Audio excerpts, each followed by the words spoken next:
All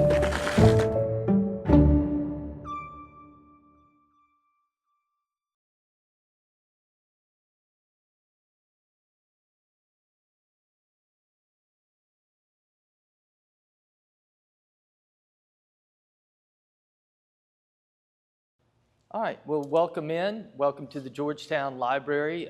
We're thrilled to continue this series with Coastal Carolina University and its history department, the Talking History series, and we've got a couple of excellent faculty members who've done some work with us before in this series, so they're dedicated presenters with this series, and we really enjoyed their work. They're excellent folks, excellent thinkers, and as you'll see, wonderful public presenters. So they take their duty to public service and public history very seriously. So we're thrilled to have them sharing their time and talents with us once again. Dr. Scott Hillman and Dr. John J. Navin. And they're going to be talking about basically how the U.S. got involved in the American War in Vietnam, how we got entangled in that, really from the origins in French Indochina to the coming of the war. And we're also, I want to say thank you to, we got a veteran with us today, so thank you for your service and thank you for being here with us to offer that perspective. So let me introduce Dr. Scott Hillman. He taught at Longwood University, the University of South Carolina, and the University of Tennessee Southern, where he specialized in modern European, non-Western, diplomatic, and military history. In graduate school at the University of South Carolina, he was chosen to work on the private papers of General William Westmoreland, who of course served as American commander in Vietnam from 1964 to 1968. So he has a unique perspective on the Vietnam conflict. Dr. Navin, he's originally from Boston, but he's been down here in South Carolina for quite some time. He joined the Coastal Carolina University Department of History in 1999. He had taught previously at Pfeiffer University and Brandeis University, where he earned his doctorate. He specializes in early American history and regularly teaches a course in the Vietnam War at Coastal. His publications focus on race, warfare, gender, and the impact of colonizing ventures on groups and individuals. He has a recent book, a very good book, highly recommended, The Grim Years, Settling South Carolina, 1617 to 1720 from the University of South Carolina Press. Before this, an interesting tidbit about Dr. Navin. Before he joined the academy, he managed the communications department for several Massachusetts firms, and he holds 2 U.S. patents for 4-way chess.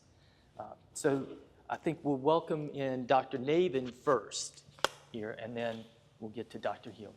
So please come on.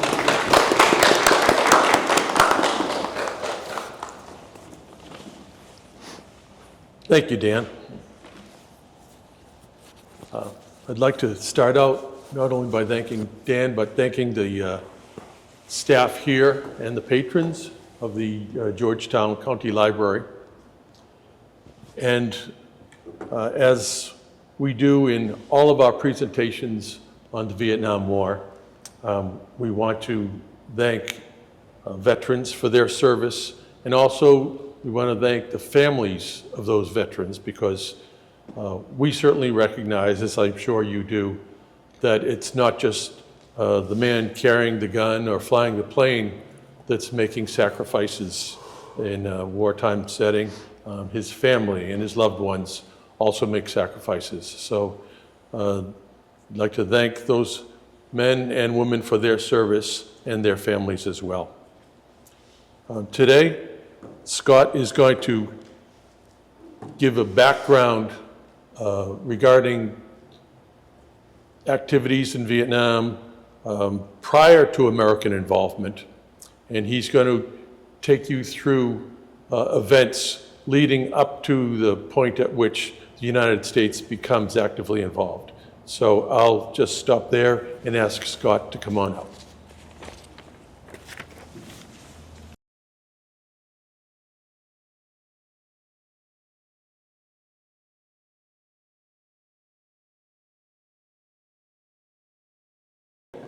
My presentation is titled Tenuous at Best, Franco-American Relations from 1945 to 1954. Because most of the relationship from this time period actually centered on two issues: the French War in Indochina and the proposed European defense community. Because the United States of America wanted to rearm the West Germans by 1950. The French did not want rearmament of that. So it's going to get us involved in Vietnam because we're going to end up starting to finance the French War by 1950. And Korea, of course, is one of the sparks for that also. It brings us in. So, there's the French seized Saigon in 1859. Like I said, Napoleon III of France was looking to extend French territory for the French Empire at the time, because he had created the Second French Empire, in 1852, it lasted 1870. He was trying to be his uncle, Napoleon I. Didn't quite work out. Things had changed, and he wasn't as talented as Napoleon I was. So they get involved in Indochina. They take control of Saigon, and they start slowly moving up the peninsula, taking control of various territories, because Vietnam was Tonkin, and Annam, and Cochin China. Cochin China became very important to the French economy at the time. Over time, I should say. So there's a map. Of course, you got the British up here. Another reason the French were moving into the region, of course, is they could take things that the British didn't have, and the British, were always interested in other territories. So by 1888, this area is a protectorate of the French. And over time, they're going to exploit the region. They're not going to educate the people in the region, and there'll be different leaders coming and going among the Vietnamese, but the French will have tacit control over it. So what do we got? There's one of the fancy ships. There's the same, another map, the same region, right? Tonkin and Hanoi. The Japanese occupation. What happens? World War II begins.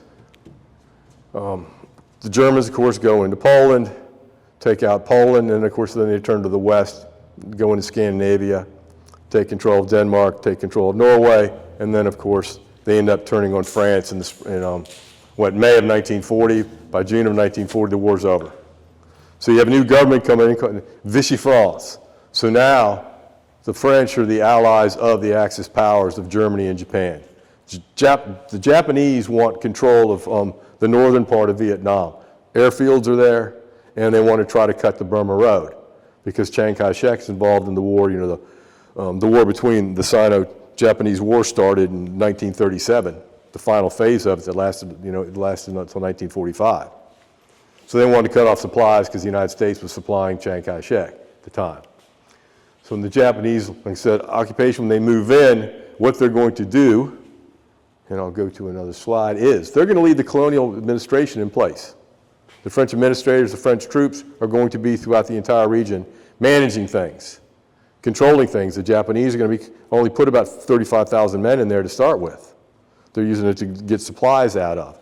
So the French colonial administrators and colonial troops are there actually controlling Indochina. They're there at the time. Excuse me. We have the growth of what becomes known as the Viet Minh. What is it? The League for the Independence of Vietnam. That's not the Vietnamese name, of course. Because Ho Chi Minh had been out of Indochina since 1912, I believe. Went under about 70 aliases, they say, by this point. That he used in his lifetime. So Viet Minh's what they called his organization colloquially, is the Viet Minh organization. And Vo Nguyen Giap is a French-trained high school history teacher who becomes a military genius pretty much, when it comes down to it, and embraces a lot of the ideas of Chairman Mao with Revolutionary War at the time. So basically what's going to happen under occupation, the Viet Minh are going to spend most of their time attacking the French installations. Then as long as they leave the Japanese alone, the Japanese aren't going after them at the time. Then the French start getting the Americans to drop French saboteurs into the region. Then the Japanese get concerned by March of 1945 that the Allies are going to invade Indochina. And so they had to carry out on March 9th, 1945, Operation Bright Moon. And they attack all the French installations, arrest all the colonial officials. About 15,000 French troops managed to escape into China, and they're arrested by Chiang Kai-shek's forces, the nationalist forces, because they're Vichy France, as they see it at the time. It was just kind of interesting. So the Japanese take control over it, of course, and then, excuse me, I'm losing my spot, not doing good today. So, the Americans are going to, Roosevelt didn't want to let the French come back initially. There's changes in his opinions. The last one, basically, I was looking at some articles the other day, again, rereading them, that Roosevelt had agreed that his idea of the trusteeships wasn't going to be put in place, but the French could go back as long as they guaranteed independence for the Vietnamese within a few years. That was the last thing he had said. And of course, Truman takes that over. And the French are going to be, get to go back when the war is over. And they got to figure out how they're going to manage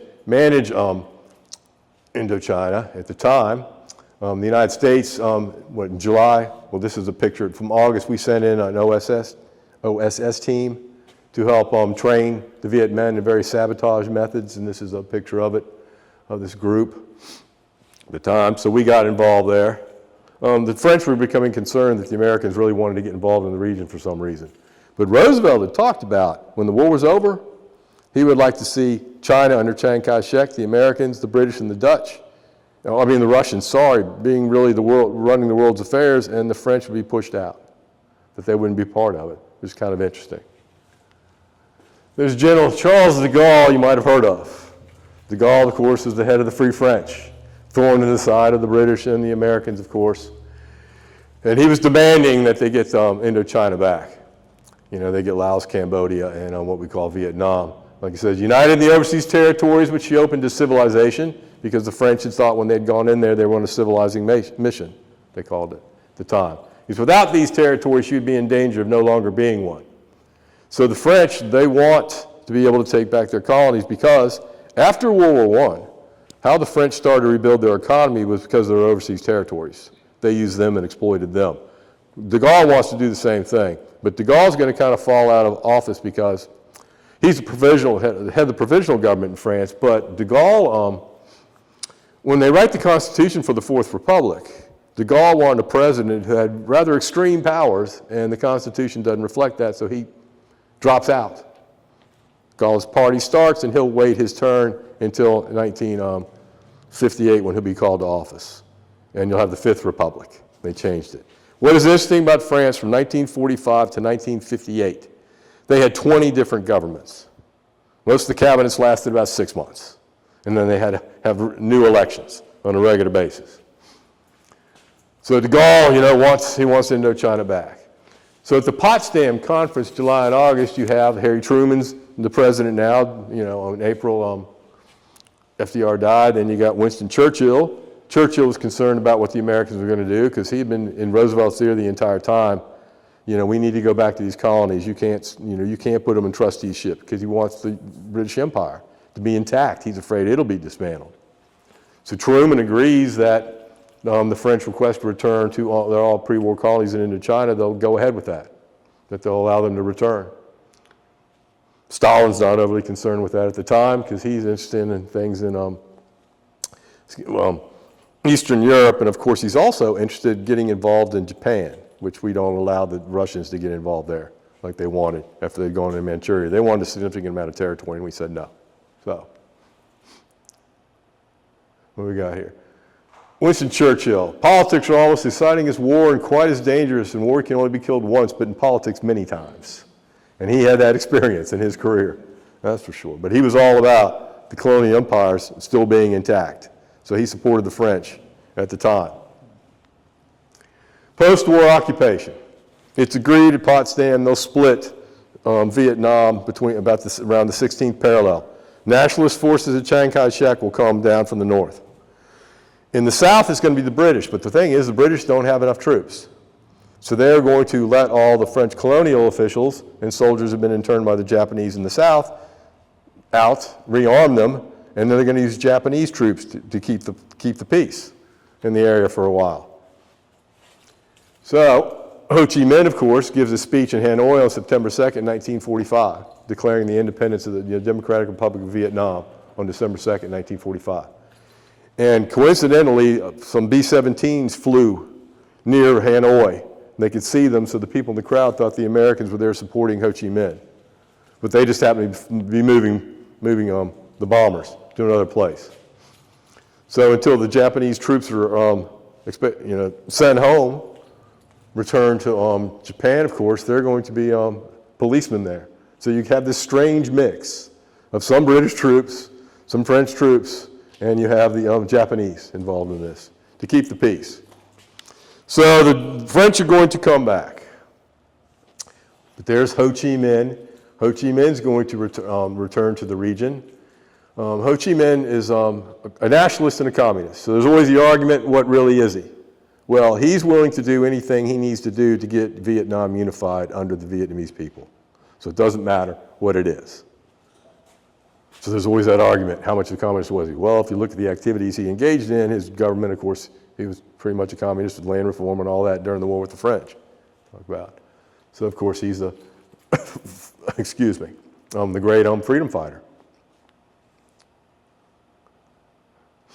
It is necessary for us to fight. We shall fight. You will kill 10 of our men. We will kill 1 of yours, and as you will end up wearing yourselves out. Because Ho Chi Minh, he told the French, he said, you guys come back. It doesn't matter. You're not going to win. You're going to not be able to do this. We'll kill so many of your men. Not as many as we lose, but you will tire first. Attrition. And of course, he has the quote about the tiger and the elephant, that the tiger will simply come out of the jungle at night and take chunks out of the elephant and kill it, and eventually it'll bleed to death. So the war of 1,000 pinpricks or whatever. So Ho Chi Minh tells them, listen, because there could have been, there are negotiations in 1946 to give Vietnam its independence, but of course they're not going to get their full independence, and that's what Ho Chi Minh had wanted at the time. So the French Far East Expeditionary Corps, General Philippe Leclerc comes with a force of about 35,000 men. The most he'll ever have in his expeditionary corps in the first 2 years is about 50,000 soldiers. The French do not have the ability to control the entire region. They don't have the manpower. They don't have the money to build up their military forces, but they come back. In the south, what happens, because they're only going to be in the south for a while, that's the agreement, Saigon and that region, in the southern part of Cochin, China. The Viet Minh are going to blow up all kinds of installations, bridges, power plants and stuff, and then they'll fade into the jungle, which they will do for the next 9 years on a regular basis, right? So the French come in, and of course the Far East Expeditionary Force is a lot of colonial troops from France's colonies. Because basically by 1950, jumping ahead for a minute, the French, by law, conscripts are not allowed to serve in any colonies except for Algeria, because Algeria is considered part of metropolitan France. So what they will be doing during the war is they'll be stripping their troops that are committed to NATO and sending them into the Far East, which is a problem for them. And typically they're not sending entire units, they're sending replacements. By 1953, the Saint-Cyr, the main military academy, couldn't graduate enough second lieutenants. They were getting killed so quickly. But an interesting part of that is French officers until 1953 were not required to carry weapons. Not required to carry weapons. You're in the jungle. There's a lot of things besides the enemy who wants to kill you. But they didn't carry weapons. And one guy, who I have a quote from, Bigard, still at Dien Bien Phu refused to carry a weapon. Officers weren't supposed to work, at the time. So we think it's kind of ridiculous, isn't it? So the troops come back. So the First Indochina War will start in December, basically in 1946, and last until about July of 1954. The spark in the north is the French troops are allowed to send 25,000 men into the north in March of 1946. Negotiations at Fontainebleau kind of broken down. Ho Chi Minh wanted full independence. They wanted to bring him into what they called the French Union.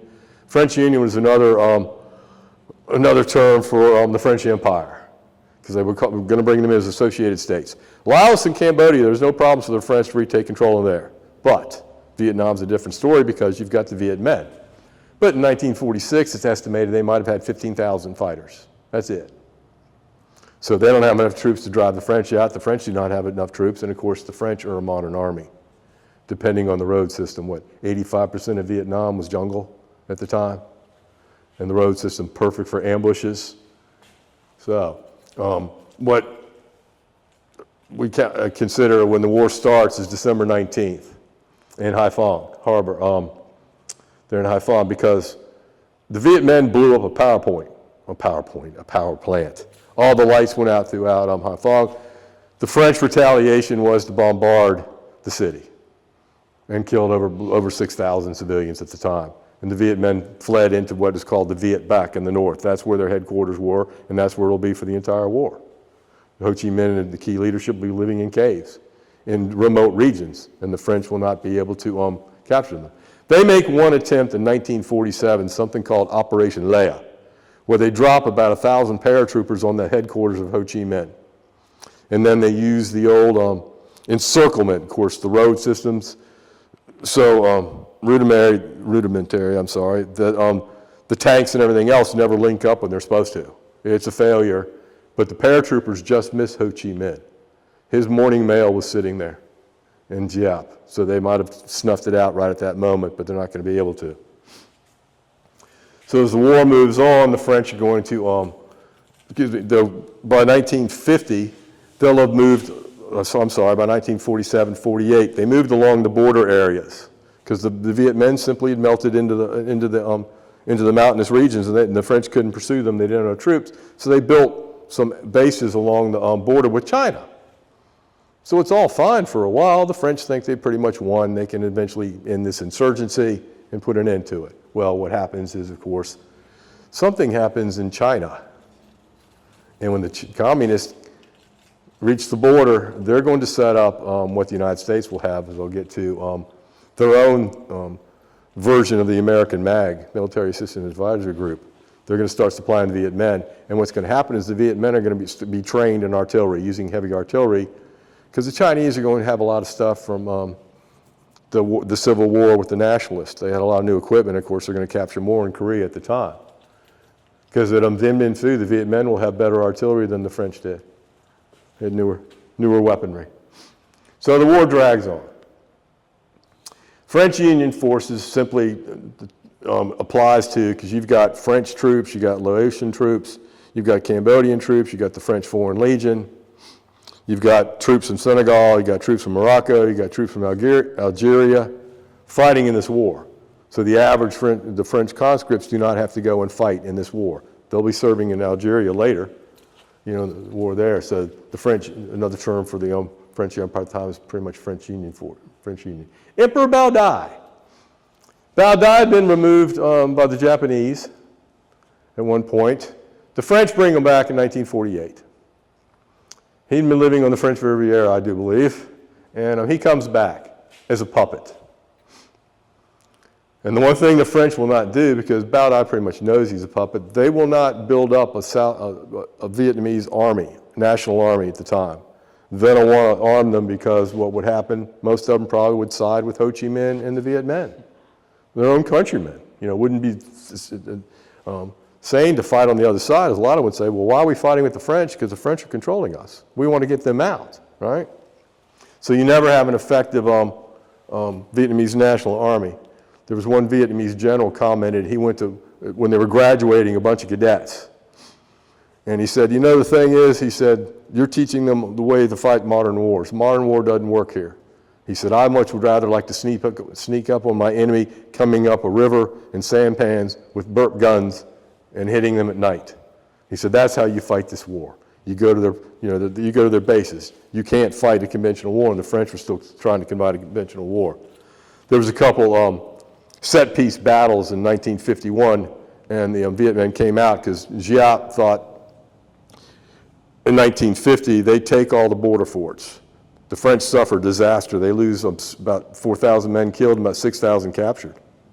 They've panicked, and they started retreating back to Haiphong, but a new general came in, Dalat Tassigny, a marshal, and stabilized the situation. They were going to pull out of the north at the time. There was so much panic. So Giap decided in early 51 the French were on the ropes because they started protecting the Red River Delta, the rice. And they came out in the open and launched 2 major attacks, and they were cut to pieces basically because the French, we gave them something called napalm. They came in and started bombing the tar out, a new weapon, and some of the descriptions of the Viet Minh describing what they saw, they had no idea what it was. So Bao Dai will not be affected. Harry Truman, of course, decides in 1950 the attack upon Korea, the United States is going to have to send aid to the French because it's obvious that communism wants to conquer the whole world, right? Use of subversion to conquer the independent nations will you now use armed invasion and war. He said, I've similarly directed acceleration of the furnishing of military assistance to the forces of France and the Associated States in Indochina and the dispatch of a military mission to provide close working relations with those forces. When our MAG guy contingent shows up in August of 1950, the French are giving them all these requests for all this weaponry, ammunition, everything else. They don't believe initially, what do you mean you need all this stuff? Well, the French were fighting the war on a shoestring. The Foreign Legion units were actually counting bullets. Apparently in 1950, 51, 52, and 53. There's a really good book called In Order to Die. An Englishman joined the Foreign Legion in 1950 and fought there from 50 to 52. Legion units had to get involved in various businesses so they could equip themselves in a lot of these regions. It was really interesting, some of the stories. And they had to report to headquarters when there'd be firefights how much ammunition they had used. Graham Greene talks about that in his book, The Quiet American, one of the problems. So Korea is kind of catalyst for us deciding, well, we need to support the French, but also this is the point where the European defense community has been proposed by France. They want to create an international army in Europe, protect Europe. You'll bring some of the NATO contingents will be part of this army. There'd be an international command because we've told the French we want to rearm the Western Germans. And the French say, no way. There's no way. So this is going to drag on until 1954. So we agreed to start financing them in 1950. It's part of why Truman sends in Matt, because they had no idea the French needed so many things. But the French, like I said, they were pretty much broke after World War II. So what do we got here? There's the Military Assistant Advisory Group that goes in, and they're sending reports back to Washington going, they need everything. They need so many things. This is one of my favorite quotes. This is a State Department official, Robert Guillaume. The biggest Vietnam appeal is land, education, and a chance to suit Frenchmen. It's difficult to match that platform. And this is one of our State Department officials. Because the average Vietnamese person in this time period, it's estimated from all the peasantry, 85% of them were peasants, they simply wanted to farm, be left alone. They didn't care who was in charge as long as they got to do what they were used to and stayed in their ancestral lands. They didn't want to be involved in all of this at the time. There's Dwight D. Eisenhower.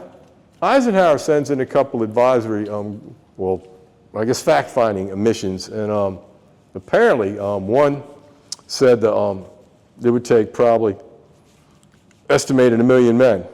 I think that was a report from Matthew Ridgway. It might be exaggerated because Leclerc, when he took back the expeditionary force, by 1947, it's going to take 400,000 soldiers for us to stabilize this situation. We still won't win the war because you're outsiders. The French, the Vietnamese wanted the French out. So Eisenhower got interested and he decided he wasn't going to directly intervene. Of course, when the French build their base at Dien Bien Phu, 190 miles from Hanoi, there's only one road in, there's only one way to fly in, and they set up their base in the valley surrounded by mountains. You never get up the high ground. There was a quote from a Legion officer, and he was looking at the heights around him. He goes, the Viet Minh are going to come, and they're going to come in force. He said, we're down here in the valley. We haven't got a chance. But they hoped to draw the Viet Minh out into a set-piece battle. And the thing was, the commander at the time, Henri Navarre, he's doing this because he knows they can't win the war. But he can't say that publicly. He's talking about winning by 1955. They'll destroy the main force of the Viet Minh. It'll all be over. But he knows. What they want is a better bargaining position. Because there's going to be a meeting, of course, in a place called Geneva to settle Korea, other instances, and of course the war in Indochina. Of course, Eisenhower is given credit for the idea of the domino theory. One southeastern country fails, and then more will fail. This is Lieutenant Colonel Marcel Bruno Bigard. He's the guy who refused to carry a gun his entire career. One of the best. He was commander of the 6th Colonial Parachute Battalion. And the French learned, if you had mixed units, half Vietnamese, half French, you didn't have any problems with morale, you didn't have problems with the Vietnamese fighting. They fought for the comrades. It's one thing they didn't say to the Americans, hey, this worked, because they didn't tell us a lot of things, especially all the tunnel systems that existed in the war. But he talked about the Vien Minh Phu operation, Operation Castor, wouldn't have happened if it had rained that day. Because it was the only way you could do anything in secret is to make sure the pilots in the planes had no idea where they're going, where the paratroopers getting on board had no idea where they were going, and only a few men in intelligence knew, because they were penetrated everywhere with, by the Viet Minh intelligence. You couldn't play anything secret.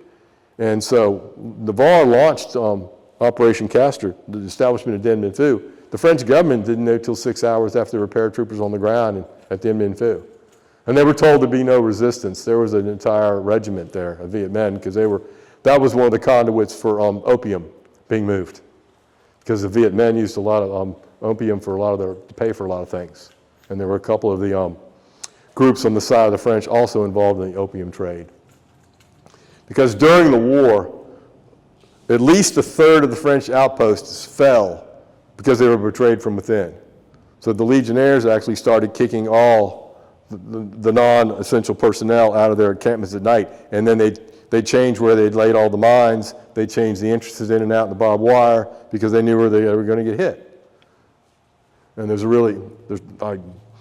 I digress. There's a really interesting story that Henry Ainley wrote about. But it didn't rain that day because Dien Bien Phu got more rain than anywhere else in Indochina. So am I running on too long? I need to wrap this up. French paratroopers, November 1953, landing in the valley. The French initially sent in elite paratroopers to secure the valley, but then they pulled them out because they're their firemen during the war. The paratroopers were dropped all kinds of places and suffered tremendous casualties. The garrison they put in place is not an elite garrison. There's one Foreign Legion unit. You've got Algerians, you've got Moroccans. When the battle starts, some of them won't fight. About a third of the garrison doesn't even fight during the battle. They just dig in. There's a river that runs through the base, basically. And the French only had 3, they depended on the airfield.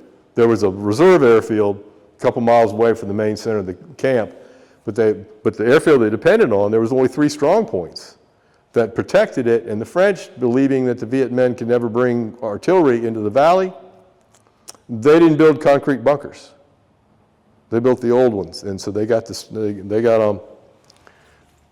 lost artillery superiority. The French artillery officer committed suicide the second day of the battle because the Viet Minh brought all their supplies 600 miles from their main bases. They dug in caves, and the French never knocked out a single Viet Minh piece during the battle of 56 days. They couldn't see them. And they'd pull them out, fire, pull back in. So the French were trapped in a valley and squeezed eventually. This is how it started out. The strong points, of course. Legend has it that the commander of Dien Bien Phu, de Castries, was quite the ladies' man. And the reason all the strong points had names of women is because all of his mistresses. That's a myth. One of the myths about it. We don't know. You call it a legend also at the time. So they're dependent on the airfield. That's all they've got for supplies coming in. Because within about a month and a half of them establishing the base, they had been sending out patrols. They can no longer patrol outside their perimeter. Because Giap has sent over 50,000 troops, 4 divisions, with about estimated 50 to 100,000 coolies. It depends on whose sources you look at. So they're trapped in the valley.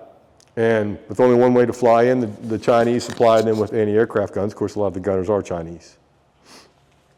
And the Americans, there's a couple of guys who worked for Air America were flying into Dien Bien Phu. One gets killed. I can't think, McGurn, I think was his name at the time. So there's Ho Chi Minh and General Giap. They're planning. They drew up models of various French bases. There was a French base in 1952 that held the high ground, a place called Nassan. And they'd launched suicidal attacks against it, and it held. And then the French withdrew one day. They got everybody out. And so Ho Chi Minh and Giap were determined that Dien Bien Phu, the French weren't getting out. They were going to take that base. And of course, it would give them a bargaining chip at Geneva. Of course, they're going to be betrayed by their friends at Geneva. Bicycle transport. Apparently, some of these bicycles, you could move 300 pounds of rice, the staple of the diet. Then the end in May. Of course, this is all filmed by the Russians. All the films you see of the aftermath of Dien Bien Phu is Russian film crews. And they got all the prisoners out and marched them. They repaired a couple of tanks. None of the tanks were actually functioning. The French had 10. They were all knocked out. But that's all Russian propaganda. All of this, these pictures and everything else, the Russians were there filming everything. Because this was a great victory.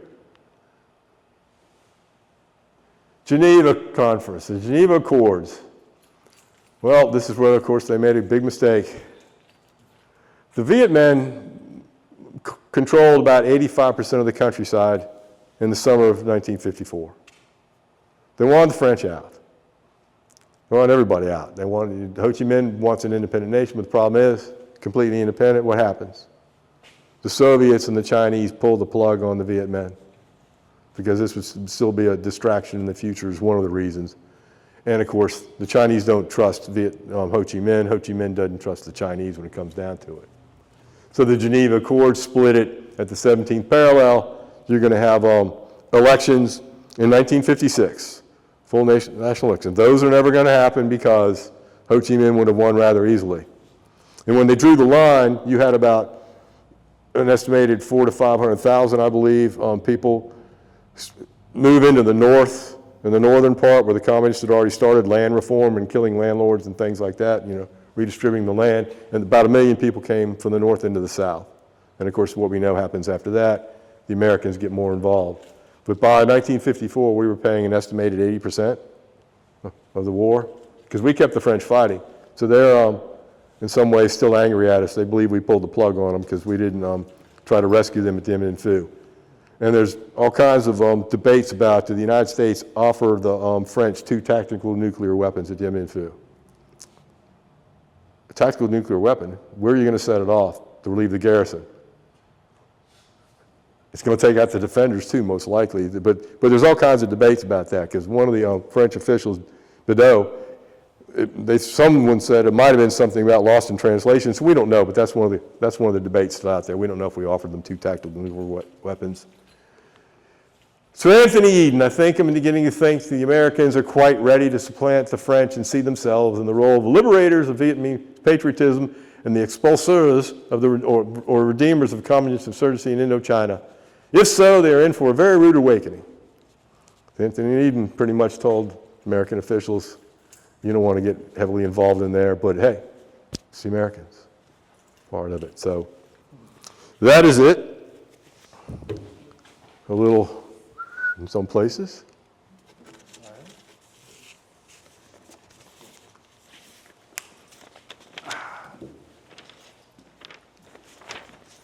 Oh, here, John, sorry. I went off to the remote. I think I'm going to jump ahead by a few slides to shorten things up, and so I won't repeat some of what Scott said. There's Dien Bien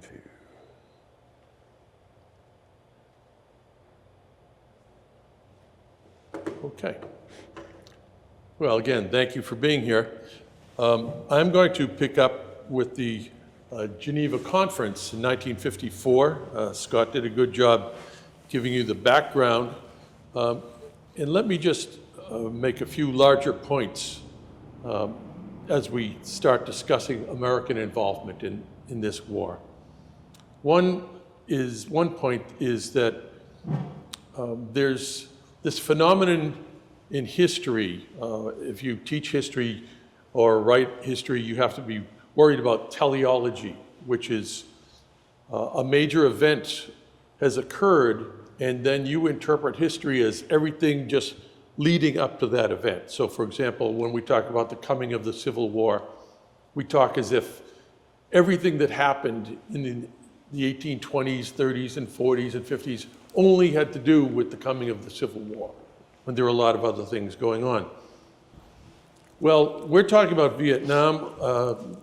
there's a lot of opinions and different research on Vietnam since the war because we enjoy 20/20 hindsight. But if we went back to 1954 and you asked the average American about the situation in Vietnam, they'd probably say, what situation, or where's Vietnam, right? Vietnam is just a little blip of news on page 3 in most cases.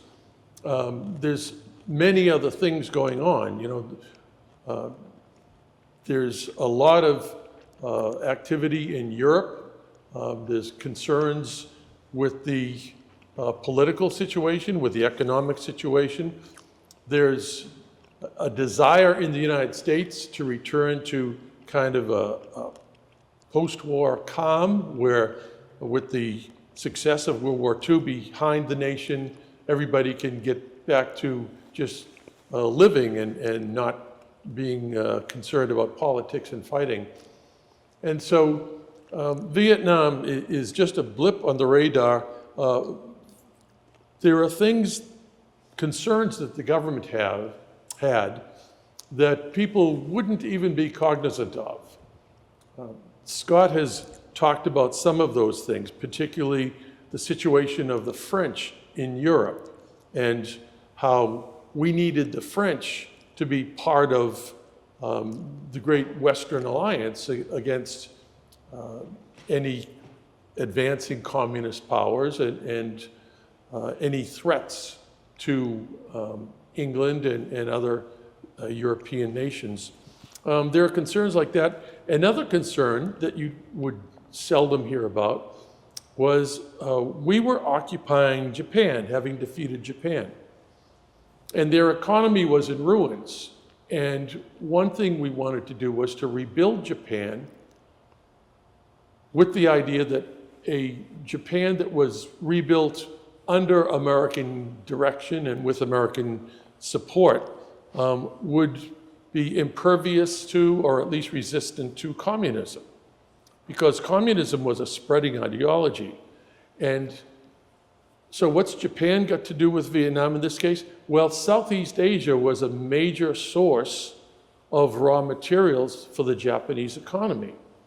And if Southeast Asia goes to the communists, that undermines our efforts in Japan. And people normally wouldn't think about this, that we have interest in Vietnam because of our interest in Japan. But that's just part of a much larger picture. So I would encourage everybody to try and keep a large view, a big view. Remember, these things that we're talking about, we're focused on this small country of Vietnam, but it's coming in the wake of Red China, China becoming communist. It's coming in the wake of Russia having been our ally in World War II, a rather tenuous ally at times.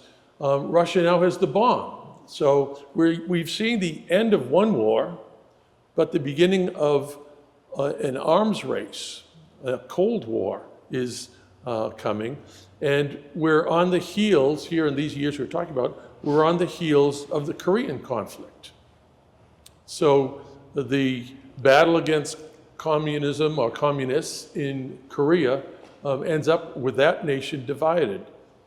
And so when we look at Vietnam and what happens once the Americans get involved, it's hard to say what was our goal, because we had a lot of things that we were worried about.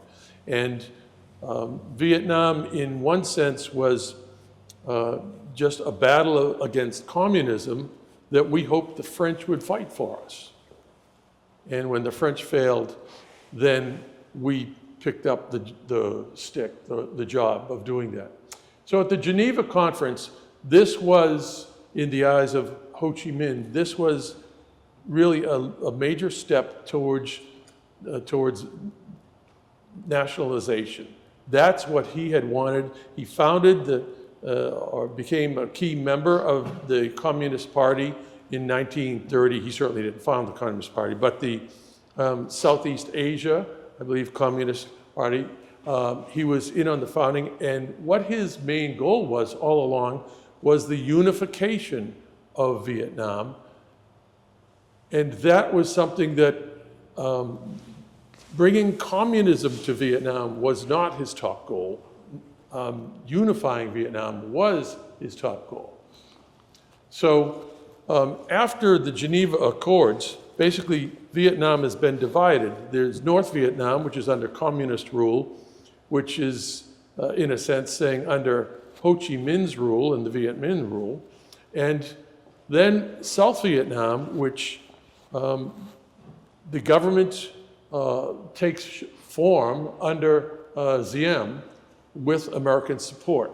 So we're looking at this as a divided country where, much like Korea was divided, it would perpetually be a northern communist Vietnam and a southern free or democratic Vietnam. That's, at least on paper, what we were saying. One thing we had to worry about was if we used any really overt aggression, meaning things like inserting American troops in large numbers or dropping the nuclear weapons, bombs, that the Chinese would flow over the border and they would become involved, as they had in Korea. We also had to worry about Russia's stance. Russia was an ally of Ho Chi Minh, and they would supply the Vietnamese through the war. So we see 2 Americans killed in Saigon early on when we are just trying to get in an advisory capacity, hoping that we can just support a regime that will be able to hold up with American support, American money, American equipment, but the South Vietnamese will be able to defend themselves. The leader, Diem, in South Vietnam, in one sense is the strongest man we'll see for that job, because all of the people who filled that role after him seemed to do an even worse job than he did. But he was very strongly opinionated. For one thing, he was a devout Catholic, and so a lot of the things that he did, a lot of the steps that he took, tended to cause problems, particularly with the Buddhists in Vietnam. In 1959, Ho Chi Minh declared a people's war to unite Vietnam, and it was shortly after that that they announced a universal draft. So clearly North Vietnam is on a wartime footing. Allegedly, what South Vietnam is trying to do is just to defend itself. There's no offensive plans. We have no intentions of invading North Vietnam, of defeating the communists in North Vietnam. We're just trying to prop up and protect South Vietnam with the leadership of Diem at the head of that. One problem for the South Vietnamese government and for the United States is that the communists have a great presence in South Vietnam. The National Liberation Front will organize in 1960, and they will organize a movement that we will come to recognize as the Viet Cong. So we had to worry about those fighters before then, but at this point they're really an organized group, and they will be under the command and control of great military powers and geniuses in the North.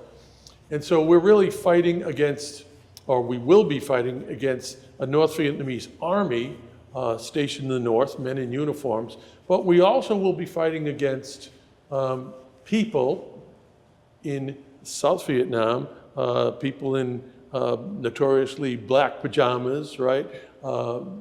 People who come out at night to fight, but during the day they blend in with the rest of the population. That will be something that will be an issue for us throughout the war. In 1961, Khrushchev pledges support for these wars of liberation. In other words, the communists in Russia are going to openly support the attempt to nationalize Vietnam under Ho Chi Minh. JFK at this point has come into office, and he is going to respond by sending advisors, Green Beret advisors, to South Vietnam. One of the tactics that we use with those advisors in place is to create a strategic hamlet program. This is just a terrible idea from the get-go. The feeling is that these hamlets across the Vietnamese countryside are subject to communist infiltration and communist control. And they will use brutal tactics to come in and control those hamlets. And our solution to that is to get the people to leave their hamlets, to leave their homes and their fields, and to go and live in these isolated hamlets where they're basically uprooted and living in what could almost be concentration camps, or at least relocation camps, where they are almost prisoners. They're surrounded by moats and barbed wire.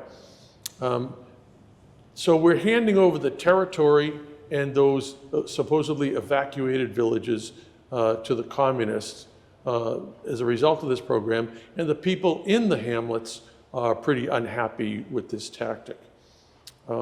Large Viet Cong units will begin to form in the South, and McNamara, the Secretary of Defense, will ask that we send 200,000 troops to Vietnam, and JFK will reject that. Keep in mind, again, he has sent over Green Beret advisors. In 1962, we begin to bomb hamlets that the Viet Cong has taken control of. Laos is Laos and Cambodia are neutral. We are not supposed to send troops there. We are not supposed to bomb there. One of the great problems for us is the Ho Chi Minh Trail, which you see here in the dotted line, goes well into both of those countries. And so we're unable to attack that trail, to bomb that trail, at least to legally do that, because it's outside of Vietnam. A great number of people and a great amount of materials will come down the Ho Chi Minh Trail throughout the war years, and we will have secret missions to go and interdict that. We will have secret bombing raids, but officially we're telling the world that we're respecting the neutrality of those countries, and in fact their ability, the ability of the North Vietnamese to use those trails, that trail is a crippling blow to us throughout the war. In 1962, we will hear probably for the first time that we are winning the war. McNamara will report that. We'll hear that off and on throughout the war until finally we lose it utterly and completely. In 1963, the protests really step up within South Vietnam. The Buddhists protest the rule of Diem, and this is when a lot of Americans start paying attention, because Life magazine carries pictures of these Buddhists setting themselves on fire, and Americans start asking, what is going on? Where's Vietnam, and why is this happening? And so we start to see more coverage in the press. That coverage will particularly pick up after the leader of South Vietnam, Diem, is assassinated. And perhaps coincidentally, there's speculation on this, in 1963, of course, you know that JFK was also assassinated. So JFK, there's been a lot of discussion over the years, would we have gotten into Vietnam in a large way, large-scale way, if JFK had not been assassinated? McNamara in his memoirs says no, that JFK did not want to send troops in.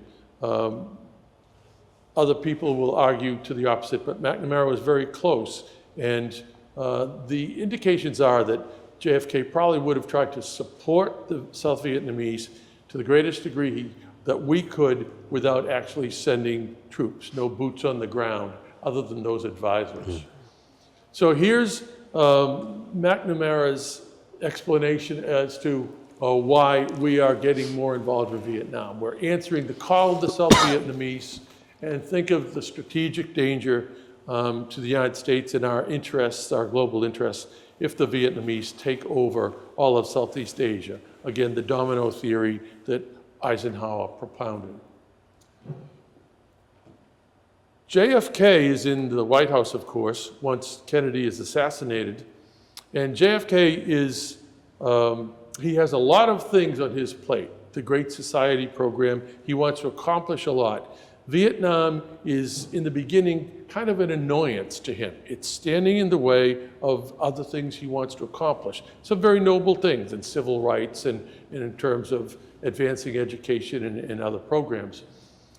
He would love to have an excuse to go in hard into Vietnam and take care of business, because JFK only sent advisors. LBJ is of the opinion that if we go in force, we can kind of resolve this situation, maybe just from the air. And so that opportunity will be an incident in the Gulf of Tonkin, where we have some warships on patrol. They're not just on patrol, they're up off the coast of North Vietnam. They're supporting a covert mission, providing communication support. And while they are in position in international waters, they are approached, and according to the commander, they are attacked, or at least one of our ships is attacked by a Vietnamese vessel. We respond in force on that night, and then the following night, they report another attack, which evidence seems to show that there was no attack on the second night, but we probably didn't need one. What LBJ needed was some incident to respond to. And this Gulf of Tonkin incident gives him the ammunition to then go to Congress and request basically the funding and the okay to go ahead and get involved in a much more aggressive way.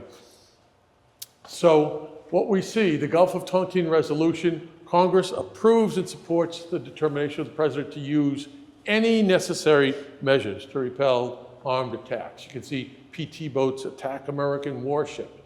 If you're wondering about any damage, there was no damage to the American warship, to the Maddox, but the attacking boat, aircraft, US aircraft, took care of that.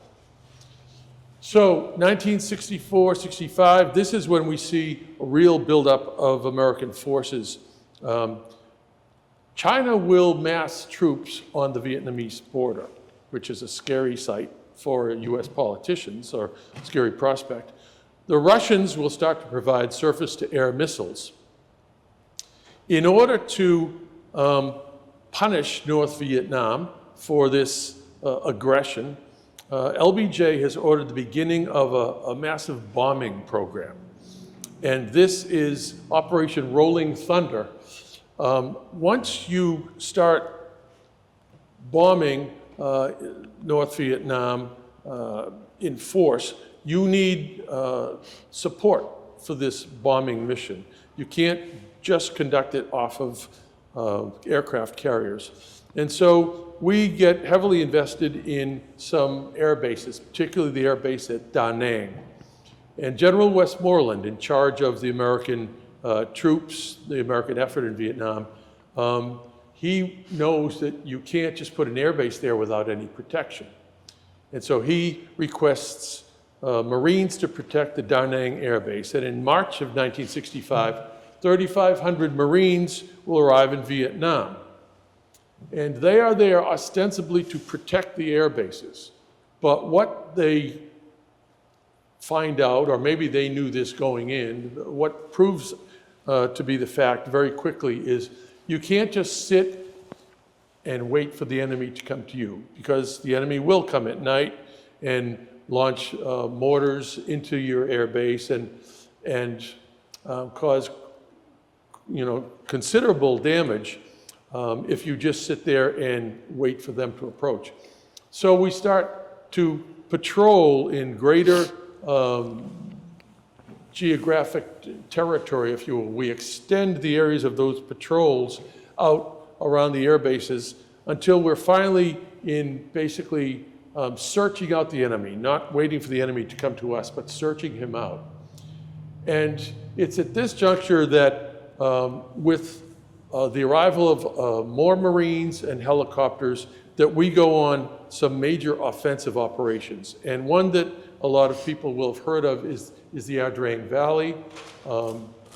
The book, We Were Soldiers Once and Young, is based on that, and the Mel Gibson movie is based on that. That's a major battle in November 1965, and that's where we saw, ahead of myself in the slides here, that's where we saw significant American casualties for the first time. It's also during this time that Americans going out on patrol on these search and destroy missions are photographed and videoed as they destroy villages that they think are under control of the enemy.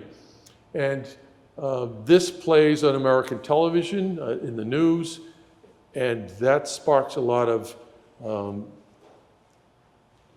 pushback, of resistance, and the beginning of anti-war rallies. In 1965, there are anti-war rallies in 40 American cities, partly based on this. Also, as this bombing operation continues, we see more and more planes shot down, more and more pilots captured, and they will be kept in places. Ultimately, the central place to keep these pilots is the Hanoi Hilton, really tough jail where these men are tortured up in Hanoi. Throughout 1965 and 1966, U.S. Casualties will mount as our offensive operations increase. Westmoreland will ask for reinforcements. LBJ will agree to 45,000. In 1967, the estimated strength of the enemy, the North Vietnamese and the Viet Cong, is about 300,000. And so Westmoreland is trying to get the kind of numbers that we can deal with an enemy of that strength. In 1967, there were 16,000 combat deaths to date. So if you start thinking about the possibility of arriving at some kind of negotiated peace, and you ask when it could have happened at different points. Had we arrived at a peace in 1967, we would have lost some 16,000 people, okay? Which is a terrible toll, but as you probably know, it's going to end up to be 58,000 people.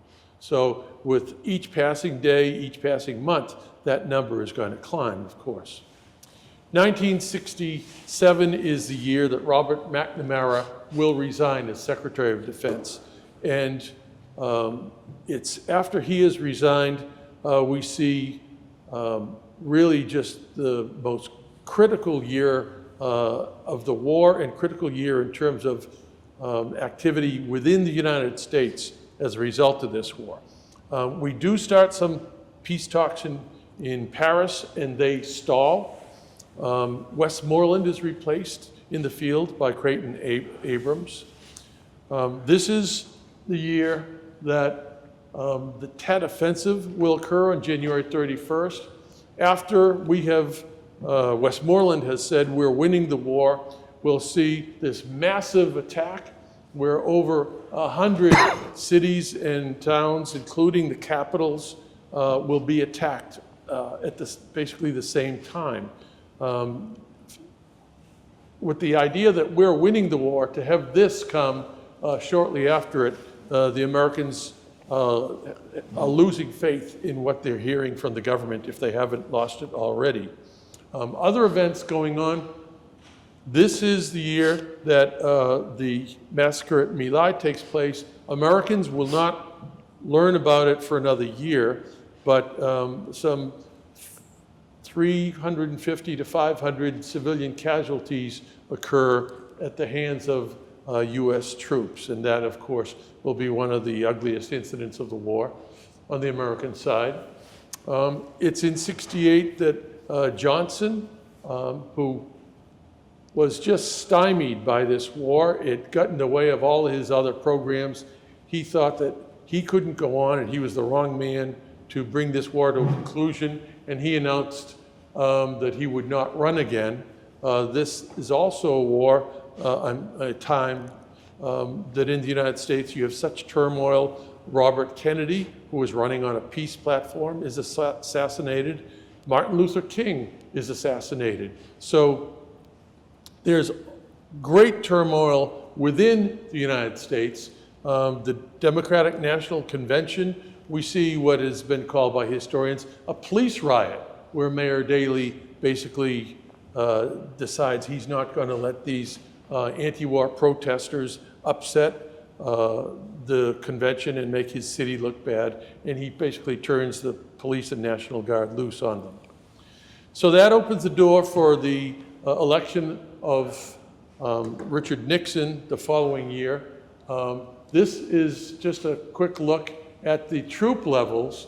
So I would just point out in the first column, the United States, we see the buildup.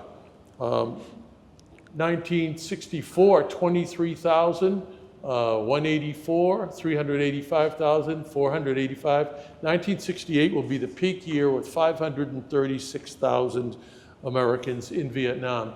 And you can see the South Vietnamese have more men in the field than we do, and our allies, Australia, Korea, New Zealand, Philippines, and Thailand are over there as well. So Nixon wins in a landslide. He authorizes secret bombing in Cambodia. There will be some thoughts, some hopes that Nixon will bring a quick end to this war.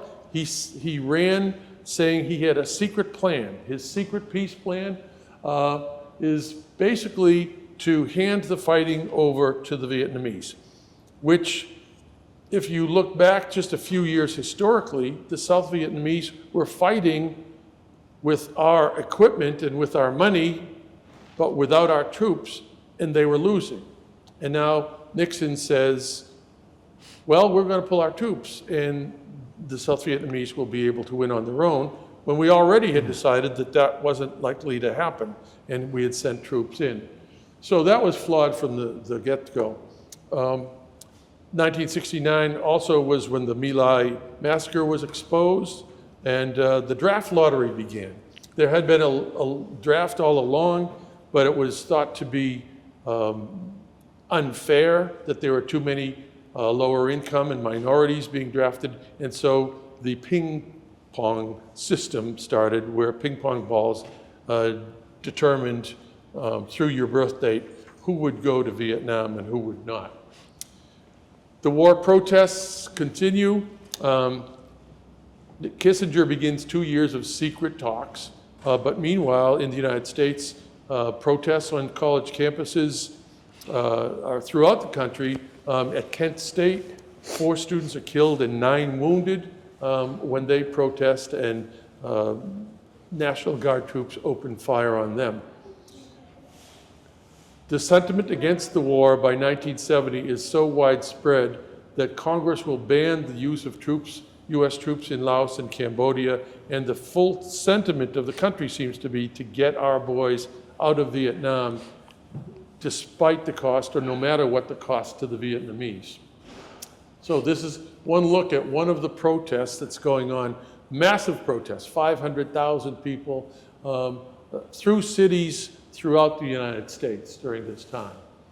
What we see here is a headline showing that there's the Pentagon, what become known as the Pentagon Papers, are released by the Times and the Post and the Boston Globe and others, and that reveals that we had no plans from the beginning on how to go in and win this war. We were kind of delusional in terms of